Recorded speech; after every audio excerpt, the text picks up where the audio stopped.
Alright, and we are live. Tayo po ay nagbabalik para sa isa na naman pong live session for our team SPLE. But of course, no, tayo po ay nagbibigay pugay sa lahat ng members ng ating Team Dewey, our Let Babies for September this year. So again, no, sa mga previous Let Passers po natin, sa mga previous Let Babies natin, sa kung anumang mga naging teams natin dati, lalong-lalo na sa Team Brunner, no, nakakatapos lamang po na, or Team Pavlov, I mean, nakakatapos lamang po ng kanilang let.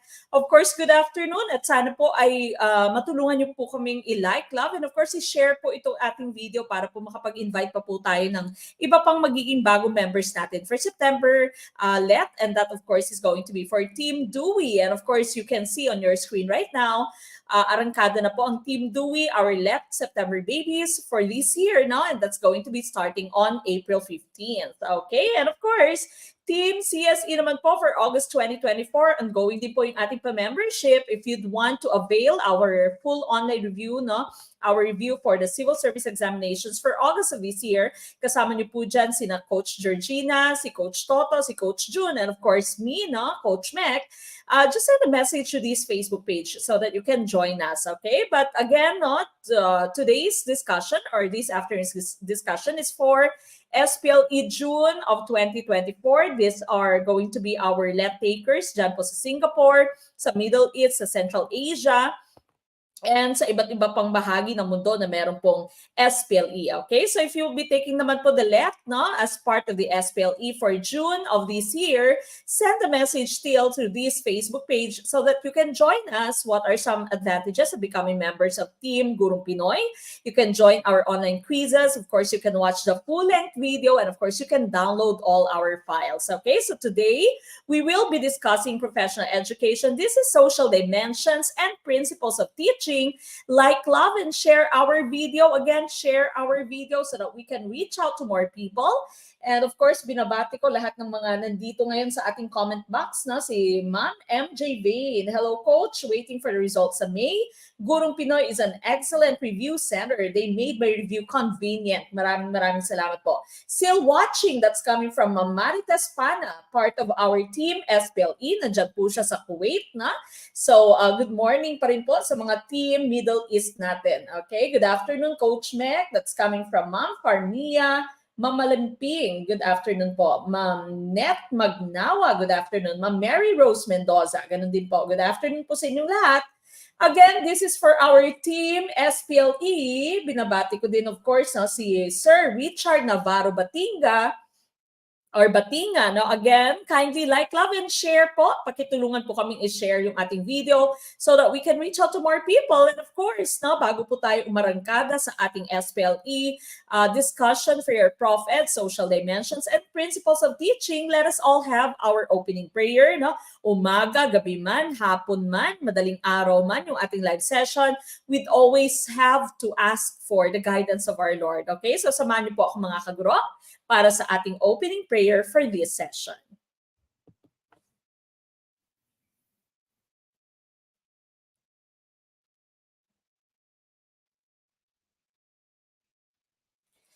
Dear Lord, I come to you to ask for your guidance and direction in this study session.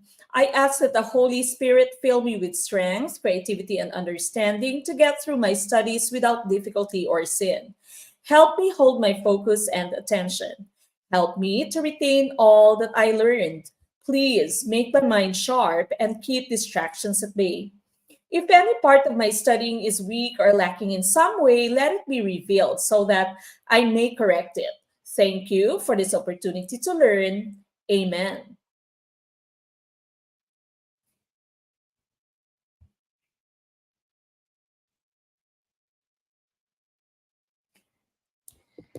Okay, so again, this is professional education, social dimensions, and principles of teaching for our team SPLE. Mag-ingay from Doha, Qatar, si Ma'am Mosh or Sir Mosh Bakundo Hamani. Good morning po. Good morning.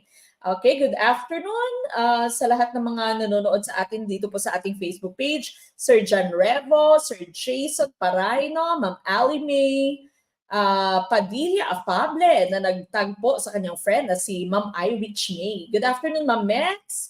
makamiss po ang rationalization nyo during review sessions previously. March-let 2024 taker, and of course, praying for a good result. And that, of course, is going to come your way. That's coming from Sir Dato Ashraf Akad. Shout out from Mandaue, Cebu, Ma'am Mary Rose Mendoza. All right, so again, no, this is social dimensions, principles of teaching. Let us all start with item number 1. Mga Team Pavlov babies natin, makisagot po kayo. Number 1, the International Commission on Education for the 21st Century, chaired by Jacques Delors, advocates 4 pillars of education, namely learning to know, learning to do, learning to live together, and learning to be. Since there are peace problems in the world and everywhere, which of the 4 pillars should we give more emphasis in teaching? It says here, there are peace problems in the world and everywhere. Now, so which of these 4 pillars of learning should we give more emphasis in teaching? Would it be letter A, learning to know, letter B, learning to do, letter C, learning to live together, or letter D, learning to be? What is our choice? Ayan.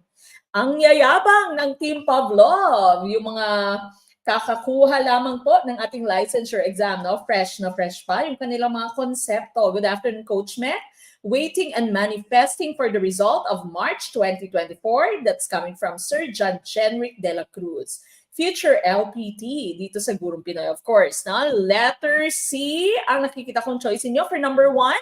Learning to live together, and of course, that would be the tumpak na choice. No? Since, sabi dito, we are having peace problems everywhere, no? In the world and everywhere, gera dito, gera doon, no? Kahit kayo mag-asawa, kahit kayo mag-jowa, minsan may hindi pagkakaunawaan. And so, as a school, as teachers, we should give emphasis to learning to live together as part of the 4 pillars of learning. No? So learning to live together po ang ating tumpak na choice. Let's take a look at our slide. So here are the different pillars of learning that we have. Please put that in your notes. No? Team Sple, Team Dewey.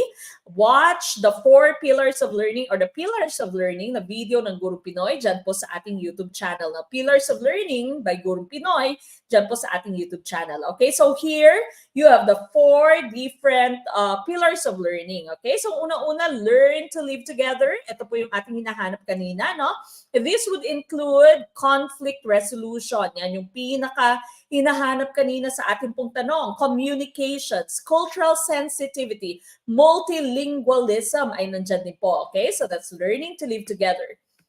Learning to be, self-esteem, kasama na yung inyong EQ, no? Emotional quotient or emotional intelligence.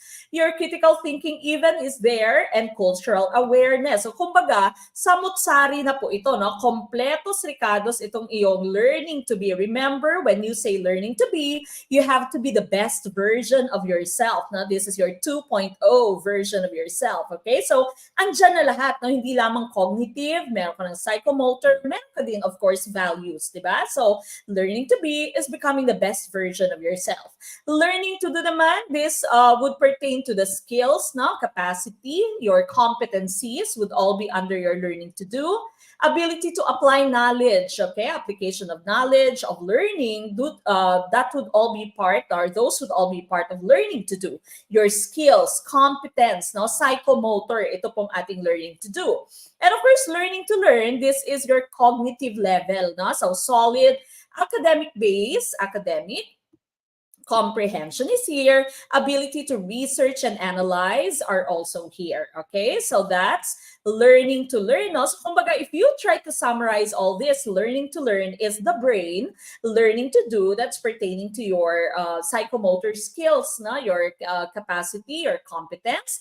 Learning to be is becoming the best version of yourself. Andyan na yung psychomotor, yung knowledge, yung affective, andyan na din, no? And learning to live together, this is the affective part, okay? So learning to live together in harmony. There's conflict resolution, you have tolerance, no? Kahit hindi po kayo magkaparehas ng paniniwala, no?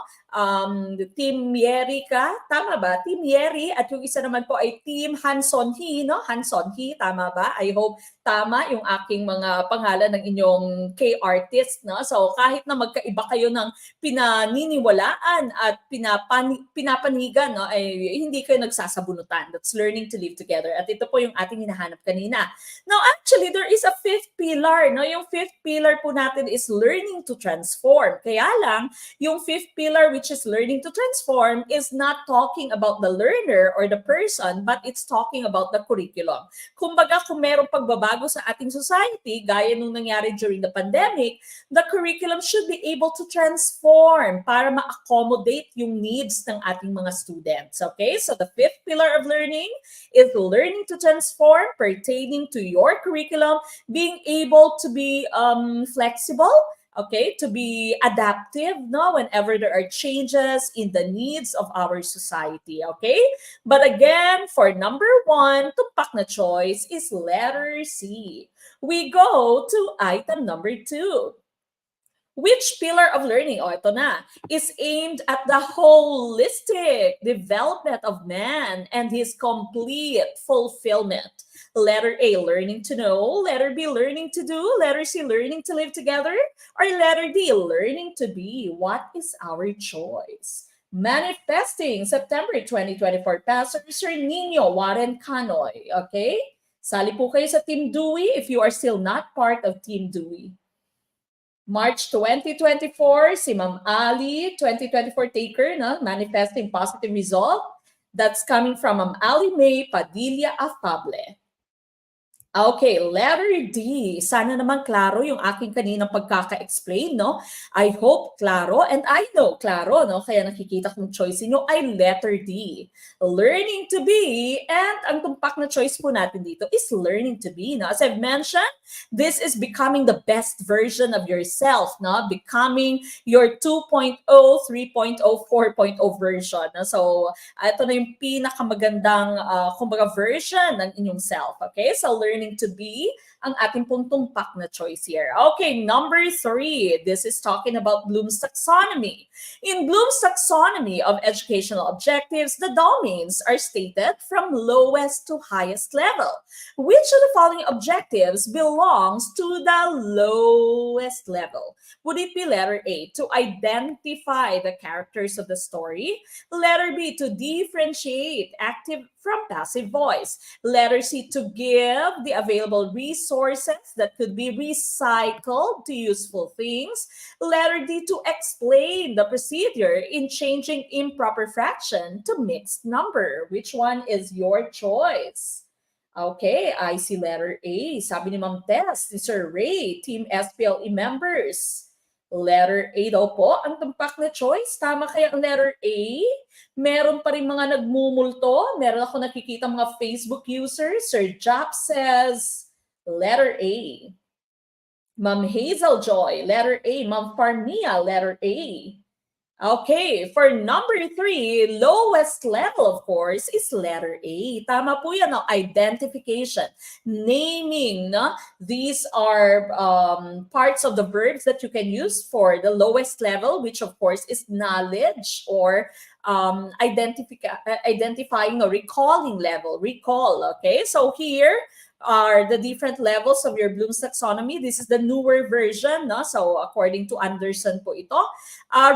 Remembering, recalling, or knowledge level, pare-parehas lamang po yan. This is recognizing and recalling facts, no? So knowledge lamang, simple recall lamang, remembering, identifying, naming, kaya letter A po kanina yung ating sagot. Understanding is when you already can comprehend the certain meanings of the different terms, no? And so you can already explain, you can already verbalize, you can already describe it using your own words, no? That's understanding. Applying, when you are able to apply the different facts, rules, concepts, and ideas that you have learned inside the classroom to real life situations, okay? So kung ano po yung inyong na-learn inside the classroom, dapat na-apply nyo, nagagamit nyo once you go out of the classroom and you are already in your real life. Okay? So yan po yung sinasabi ng apply. Analyze is himay-himay. No? You are breaking down the information into component parts. You are breaking down the whole into its different parts. No? That's analyze or analysis. Evaluate, you are judging the value of something, criticizing, defending, critiquing, judging. Okay, so those are all part of evaluation. And lastly, you have creating. Now, this was synthesis in the older version. And in the older version, this is just the second to the highest. But now, in the new version of Bloom's taxonomy, highest level na po siya. No? So, combining parts to make a new whole. So, we'd always say na yung creating mo po ay kabaliktaran ng analysis mo because if you have analysis na paghimay-himay, di ba? Breaking down the different parts of the whole, yung create mo naman po is you combine, you put together the different parts, but it's very important that you know that you are making something new, okay? It should be a new whole. Hindi pwedeng kinopya mo lamang, hindi pwedeng minimorya mo lamang, okay? It should be something new, it should be something novel, okay? So again, nahanap natin kanina was letter A for this item. Good afternoon po sa mga humahabol. Good afternoon po sa inyong lahat. All right, we go to number 4. The class 4 or the class of 4 kalikasan is tasked to analyze the present population of the different cities and municipalities of the National Capital Region for the last 5 years. How can they best present their analysis? Would it be letter A, by means of a table? Letter B, by looking for a pattern? Letter C, by means of a graph? Or letter D, by guessing and checking? What is your choice? Good afternoon, Sir IJ Dorado. Ay, Team Pavlov to. Hello po. Good afternoon. Nagbabalik. Team Overthink and Team Naghihintay sa results. Si mga to. Okay. What is your choice? Number 4, letter C. Yung mga Facebook users nating mga multo, no? Again po, every time that we post our link for StreamYard, meron po dyan nasa ilalim, no, na payagan ng StreamYard, no, i-allow ang StreamYard. So, i-click nyo po yan, click allow, para po nakikita ko yung inyong pangalan, para hindi po kayo nagmumulto. Okay, letter C is your choice by means of a graph. And of course, that would be tumpak. No, we all know kung ano po yung gamit ng graph. Kasi po pwede ka namang gumamit ng table, di ba? Whenever you have experiments, whenever you have researches, no, po pwede pong gumamit ng table. In this question, di po tayo po pwede gumamit ng pattern kasi ikaw po ay tinitingin sa isang population and it does not really follow a pattern. Guessing and checking, of course, hindi po natin po pwedeng gamitin ito. Okay? So, imbis na table ang inyong gamitin whenever we do researches, surveys, no, it's better for us to use a graph kasi mas nakikita mo na mabilisan ang inyong mga yung inyong mga datos, no, yung inyong data by use of a graph. Okay? So here are the different types of graphs that we have and their uses. Okay?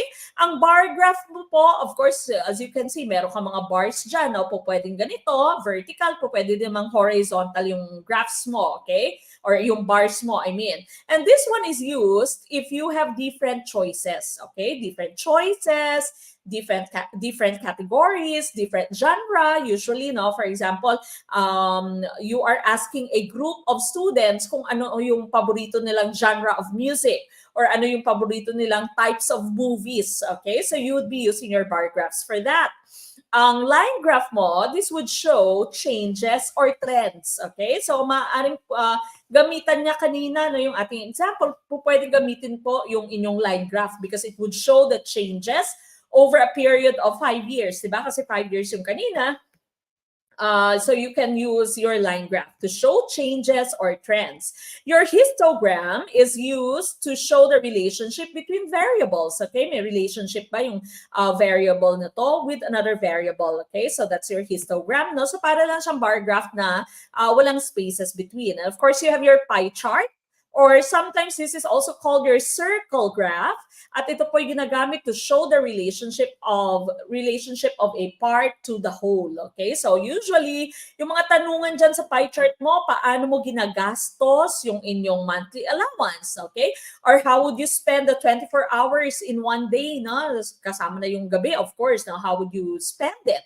Ilang oras yung inyong ginugugol sa pag-date, sa pagre-review, and so on, pagkain, pagtulog, and so on. Okay, so that's your pie chart or your circle graph, which is used to show the different parts of a whole. Okay, but ang ating tumpak na choice there was letter C. Congratulations! We go to item number 5. Devices can make a lecture more understandable and meaningful. What is the most important thing? The most important thing a teacher should consider in the selection and utilization of instructional materials. Letter A, objectives of the lesson. Letter B, availability of instructional materials. Letter C, attractiveness. Letter D, degree of interest on the part of the students. What is our choice? Ayan. Oh, okay, tama, no? Lesson pala yan with Coach Toto last Friday. Thank you, Gurong Pinoy, dahil sa panonood ko po sa inyo at sa mga coaches. Natuto po ako Manifesting LPT March 2024. That's Ma'am Ella May Adrehilo Palazzo. Congratulations in advance. Ma'am Nerica Obilios Alonzo. Good afternoon, Coach Mac. Praying for a positive result this May. And of course, kasama niyo po akong nagpe-pray, no? Kasama niyo po kaming lahat ng mga coaches na nagpe-pray. Okay, I see a lot of letter A's. The best Gurong Pinoy, Team Pavlov here. Ma'am Naomi or Noemi Saldivar. Wow, si Ma'am Rakma, mga tong Zailon, ready na for September, no? Yung mga team Dewey natin, masyado nang excited. Okay, the tumpak na choice, of course, here for number 5 would be always the most important thing to consider would always be your objectives. Okay, so letter A, objectives po ang ating tumpak na choice. Now, when you make your exams, always go back to your objectives. Activities, always go back to your objectives. Your assessment, always go back to your objectives. Okay, so even your instructional materials for this item, always your main consideration would be the objectives. Akma ba sa aking goal? Akma ba sa objectives ng aking lesson? Okay? So letter A po, ang tumpak na choice. Congratulations. Ang galing po ninyo. We go to number 6. Ito po, na-post ko na din po ito sa ating Facebook page. No? So again, make sure that you are following our Facebook page because we are posting many lab questions dyan po sa ating Facebook page. Number 6, according to Glaser, it is an anthropological approach which posits that all cultures are of equal value and need to be studied in a neutral point of view. Would it be letter A, cultural sensitivity, letter B, cultural equilibrium, letter C, cultural relativism, or letter D, cultural balance? What is our choice? Letter C. May iilang iba ang choice. Okay, sabi ni Sir Kyle Sesi dito, Sir John Dale Bayubay, last take yung March 2024 because LPT na this May, of course. Okay, number 6, what is your choice? I see letter C's. Karamihang choice niyo is letter C, cultural relativism. Tumpak kaya ang letter C for this item?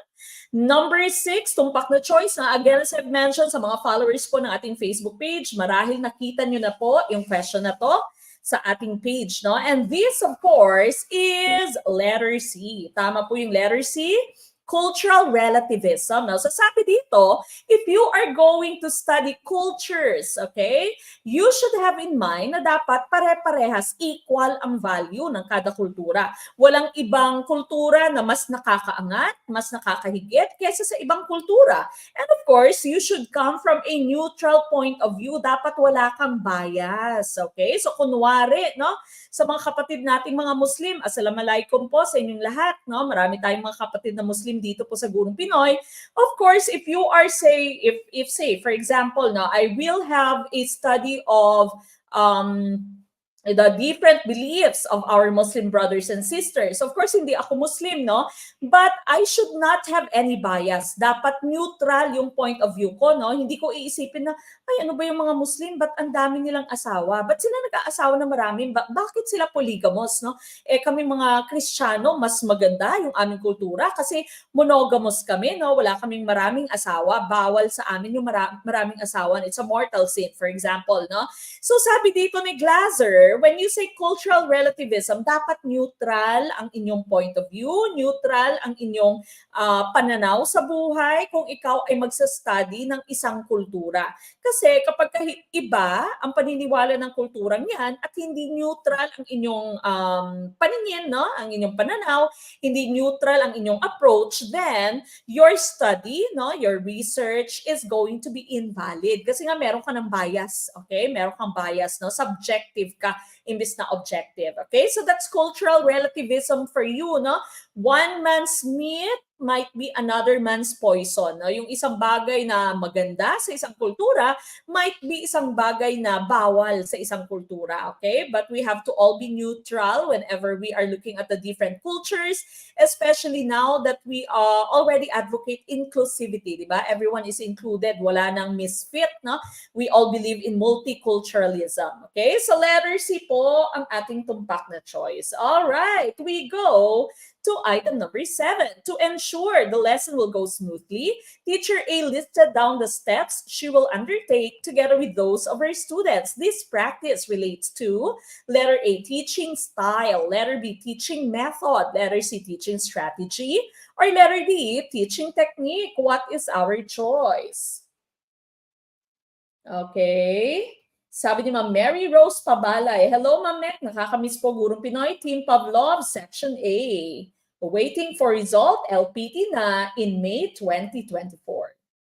Shout out kay Ma'am Jel Munez. Good afternoon po. Okay, number 7, letter B. Ang nakikita kong choice niyo, letter B, teaching method. No? Pakisulat po sa inyong notes, watch our video on teaching approaches, method, strategy, technique. No? Na-discuss po doon kung ano yung pagkakaiba ng teaching approach, teaching method, teaching strategy, and teaching technique. At pinopost ko din po ito paminsan-minsan sa ating mga reels. Okay, I see letter B's again. Sir Ed Jail Oka, good afternoon po. Okay, letter B. Ayun, letter B pala.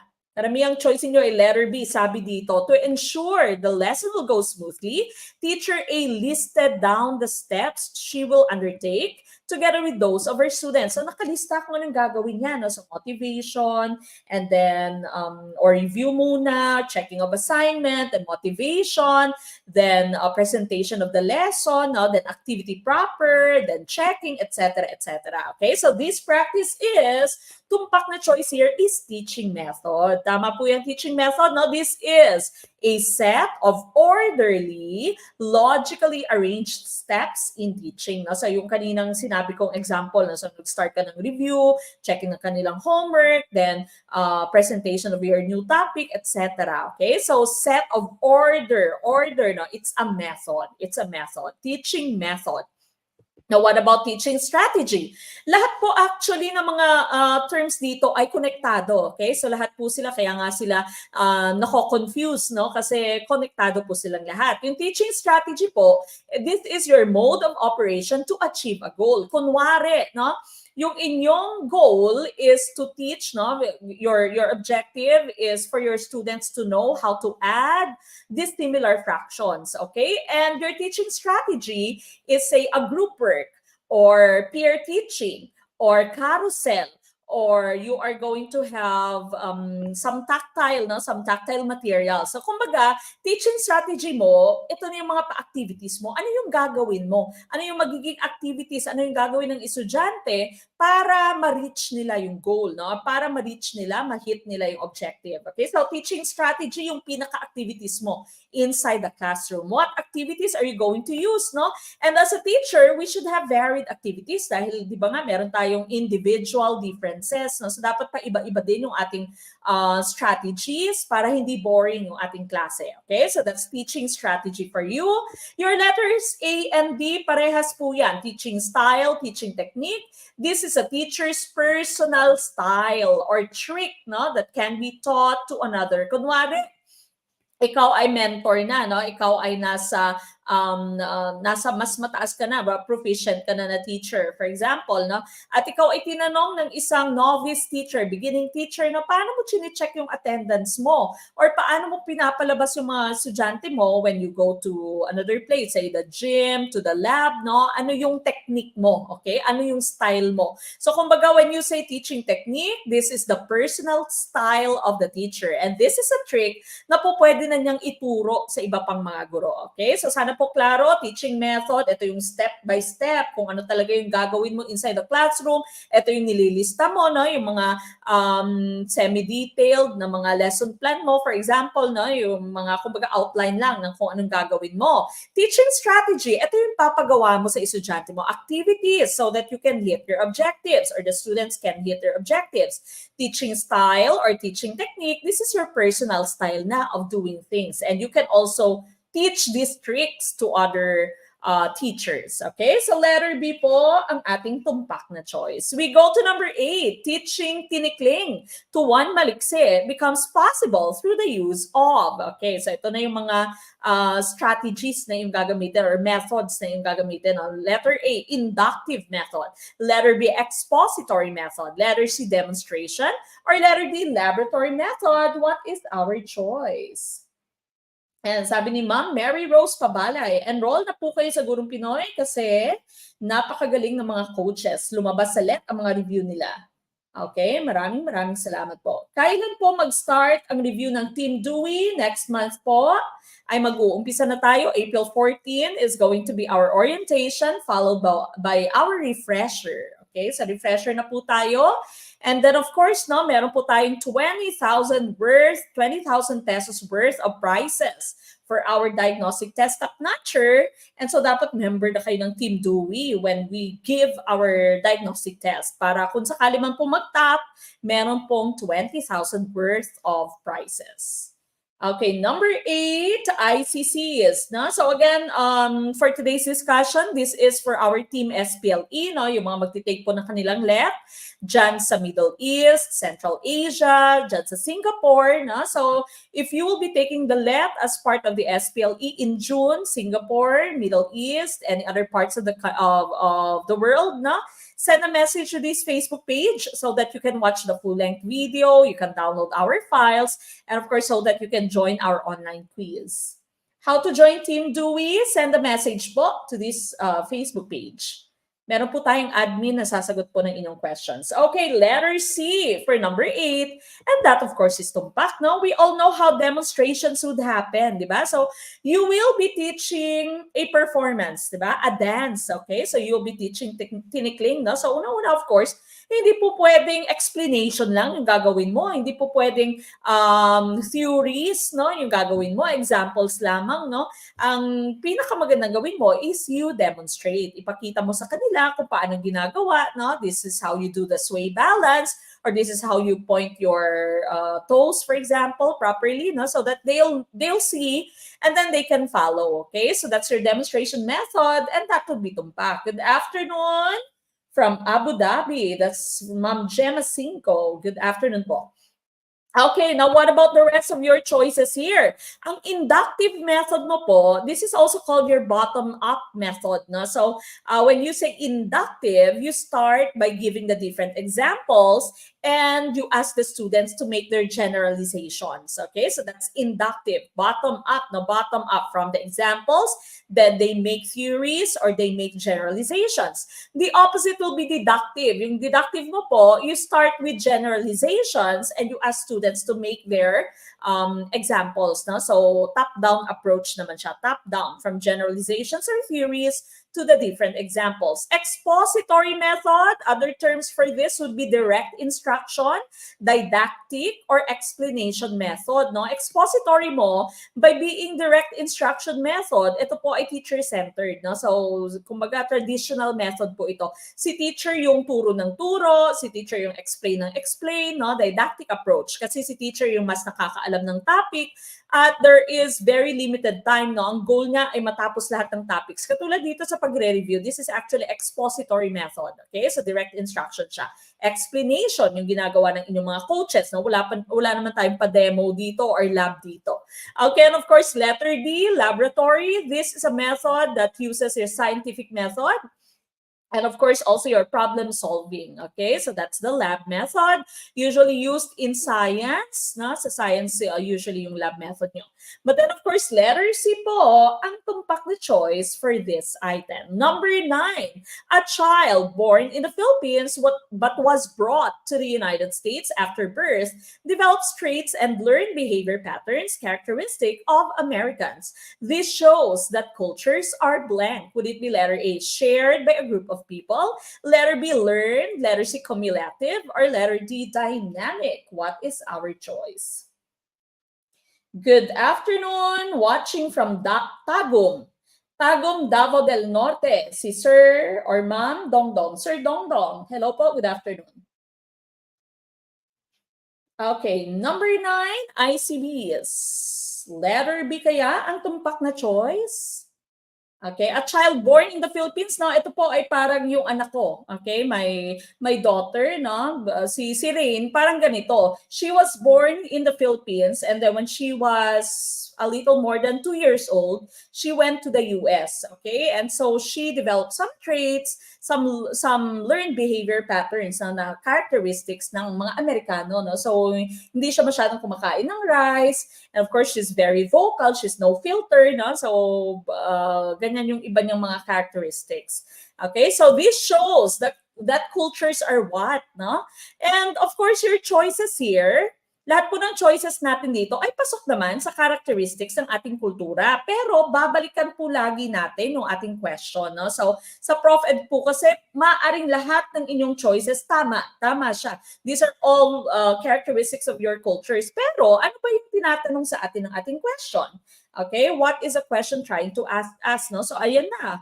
Okay, may learned behavior na nga siya. And so, tumpak na choice po natin dito is letter B. Tama po yan. Culture is learned. Okay, so nalilearn natin yung kultura. Kaya nga meron sa inyong nakakapagsalita ng Korean, di ba? Or nakakakanta ng mga kanta ng BTS, no? So, because culture is learned. Okay, so letter B ang ating pong tumpak na choice for this item. Number 10. When a student studies and learns about how words are used and how they are combined. Nako, ito kanina na-explain po natin ito sa ating Gen Ed English kanina. How they are combined to form phrases, clauses, and sentences. He or she is studying what area of language? Should this be letter A, phonology, letter B, syntax, letter C, semantics, or letter D, pragmatics? What is our choice? Good afternoon, Ma'am Jackie Love Antal, watching from Bukidnon. Good afternoon po.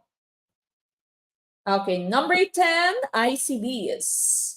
Tama kaya ang letter B for item number 10? So again, if you'd want to join us, no, we have team SPLE, those who will be taking the LET sa June po. Their LET is going to be in June of this year, no? Sa Singapore, Middle East, some other parts, no, of the world, no? Mag-ask lang po kayo sa mga sa embassy, usually embassy, at sa mga professional groups po ninyo, professional organizations po ninyo, kung meron pong LEP as part of the SPLE for June dyan sa inyong country. No? So if you'll be taking the SPLE in June, send a message to this Facebook page so that you can join us. You'll be taking the LET naman po dito sa Pilipinas sa September. You can become a member of Team Dwey. No? Mag-send lamang po ng message dito pa rin sa ating Facebook page. And if you'll be taking naman po your civil service examination sa August of this year, you also have to send a message dito po sa ating Facebook page. Watching from Aklan, Sir Randy. Team Pavlov, mag-ingay, sabi ni Sir Benji Camino. Okay, ano po ang inyong choice. Letter B, syntax. And of course, letter B po ang ating tumpak na choice. Okay? So when you say syntax, no, syntax, paano mo ina-arrange yung different words para makabuo ka ng isang makabuluhan or may kahulugang sentence or pangungusap. Okay? So that's letter B for you. Phonology is the study of sounds. Okay? So the study of sounds, that's phonology. Semantics, this is the study of the different meanings, no? Meaning, semantics, that would be your vocabulary. And of course, pragmatics naman, ito po, how human language is utilized in social interactions. Pragmatics, practicality. Paano mo siya ginagamit, okay? How you utilize language in social interactions, okay? So letter B, ang ating pong tumpak na choice. Number 11, verbal and written symbols, including rules about how these symbols can be put together to convey complex meaning, refer to letter A, communication, letter B, culture, letter C, language, or letter D, knowledge. What is your choice? Please put that in your comment box. What do you think is the right choice? Number 11. We still have 30 items.